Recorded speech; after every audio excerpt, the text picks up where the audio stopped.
Students, welcome back to Maheshwari Pathshala. आज हम पढ़ेंगे revaluation of assets and reassessment of liabilities.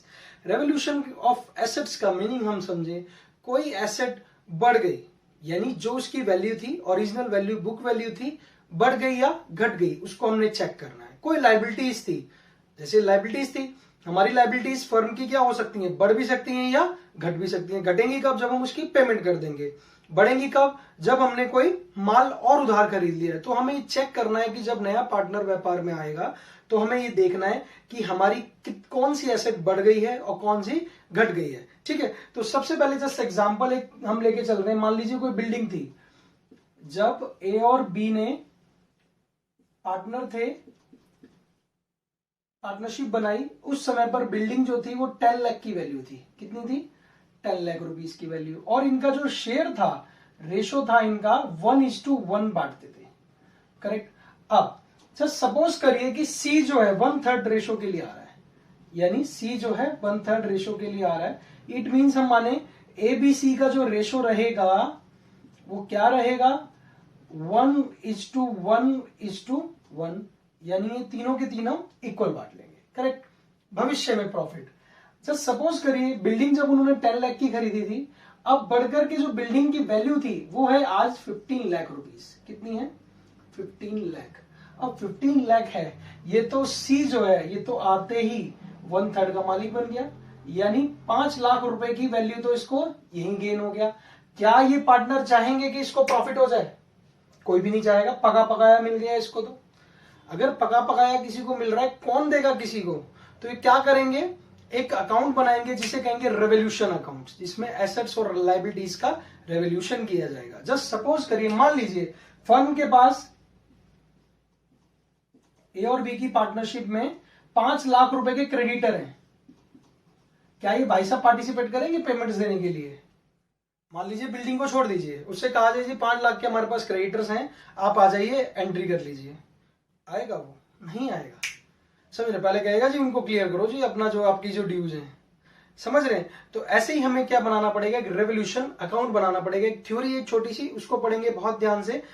The value of asset may be different from their book values because with the time, बता दिया, with the time बीत जाने के बाद जो बुक वैल्यू है उससे घट बढ़ सकती है।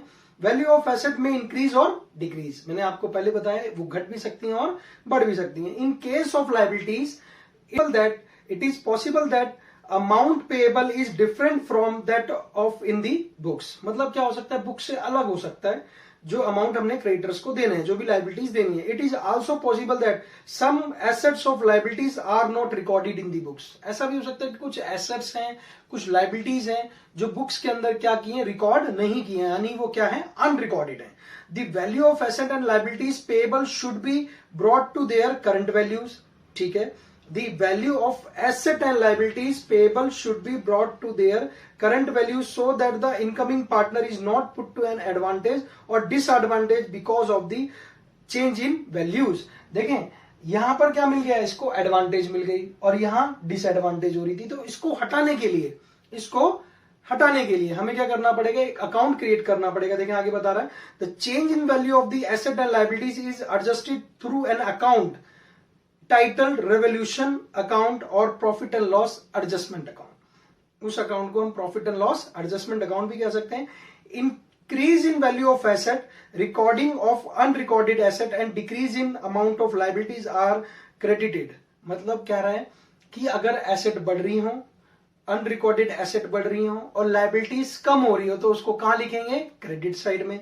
करेक्ट, याद रखना है, अगर हमारी एसेट बढ़ रही हो, अनरिकॉर्डेड एसेट बढ़ रही हो और लायबिलिटीज कम हो रही हो, तो कहां लिखेंगे, क्रेडिट साइड में। Correct. To revolution account they being gain, क्योंकि वो क्या हो रहा है, प्रॉफिट हो रहा है। अगर लायबिलिटीज कम हो रही है तो हमारे लिए लाभ है, ऑब्वियस है।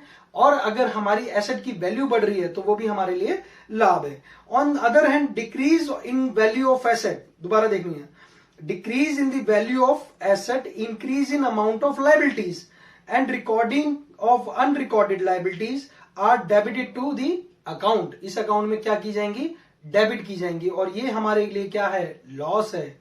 अगर एसेट बढ़ रही थी तो हमारे लिए क्या है, वो प्रॉफिट है, और अगर एसेट हमारे लिए क्या हो रही है, कम हो रही है तो हमारे लिए वो लॉस है। तो लॉस अगर वो होगा, अगर एसेट कम हो रही होंगी तो डेबिट में ले जाएंगे, और एसेट अगर बढ़ रही होंगी तो क्रेडिट साइड में ले जाएंगे। एक फॉर्मूला, एक ट्रिक हो गई हमारे पास। The difference between two side credit and debit of revolution account is either gain या प्रॉफिट हो सकता है। If credit side is total is bigger than the total of debit, so क्या होगा, हमें प्रॉफिट होगा। अगर हमारी डेबिट क्रेडिट साइड ज्यादा है और डेबिट साइड क्या है, कम है, तो हमारे को क्या होगा, प्रॉफिट होगा। और अगर हमारी डेबिट साइड ज्यादा है और क्रेडिट साइड कम है तो हमें क्या होंगे, लॉस होंगे। ठीक है, चलिए आगे। द गेन और loss of revolution account is transferred to old partners capital account. कहां ले जाएंगे, अगर प्रॉफिट होता है और कोई लॉस होता है तो सीधा सीधा क्या करो, पार्टनर्स कैपिटल अकाउंट में ले जाओ। क्या बताया मैंने, सीधा पार्टनर्स कैपिटल अकाउंट में ले जाओ। In their old profit sharing ratio, क्या बता रहा है, in their profit sharing ratio, जो ओल्ड पार्टनर्स का था, किसका था, ओल्ड पार्टनर्स का था, ओल्ड पार्टनर्स को मिलेगा। अगर प्रॉफिट भी होगा तो ओल्ड पार्टनर्स को मिलेगा, लॉस होगा तो भी वो लेंगे, लेकिन किस रेशियो में, ओल्ड रेशियो में। चलिए, thank you so much for watching this video, thank you.